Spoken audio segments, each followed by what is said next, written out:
Alright traders, this is video 3 of 5. My name is John Paul, daytradetowin.com. If you haven't seen videos 1 and 2, please do so before watching this filtering trades PowerPoint presentation. I have a chart that is showing a trade occurring on the short side. Now, as mentioned in the previous video, we know in advance where, when, and why we are taking these trades. We knew in advance that 1146.50 is where we wanted to go short. But now let's filter the trade.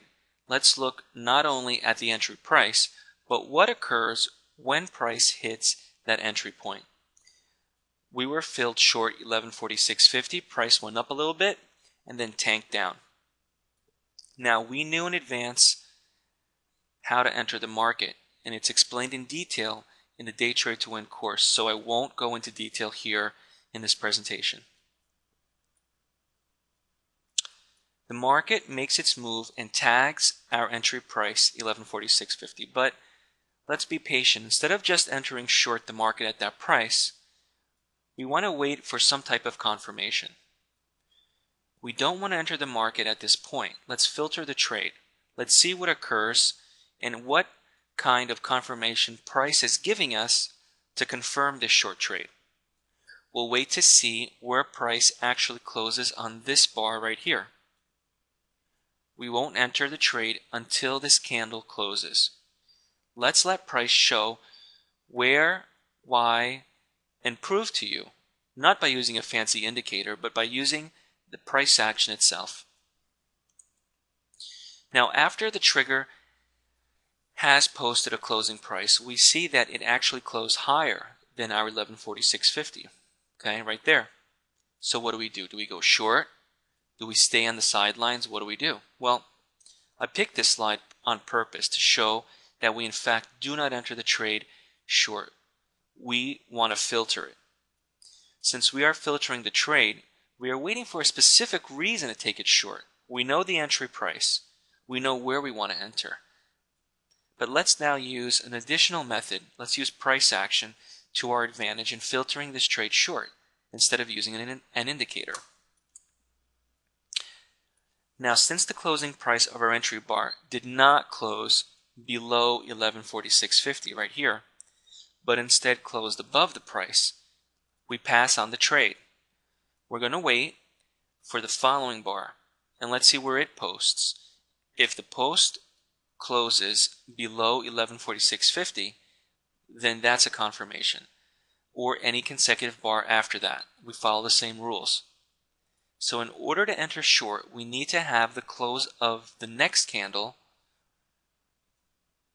post a short price of 1146.50, and this didn't occur. If you look at this bar, it didn't occur, or this one, or this one, or this one. It only occurred here on this bar right here. The following price candle marked on the chart has now posted a closing price. But what really occurred is that it closed higher. Higher than our 1146.50 anticipated short entry. So in filtering the trade, we're waiting for what occurs here. Any consecutive bar that actually posts a closing price below 1146.50. So we don't enter the trade short until this point. The market makes its move on the 8th candle or bar, marked with an arrow on the chart here. This is the candle that posts a closing price below 1146.50. It's price action, not an indicator, which is confirming our entry short into the market. We entered the market short at this point. In filtering this trade, we are really confirming it with price action and not an indicator. The market is indeed going short, and it's showing us, it's proving to us that it's going short. So, price action confirmed what we wanted to know. We wanted to go short. 1146.50 was our setup. We knew it in advance. And it did go short and continued further down.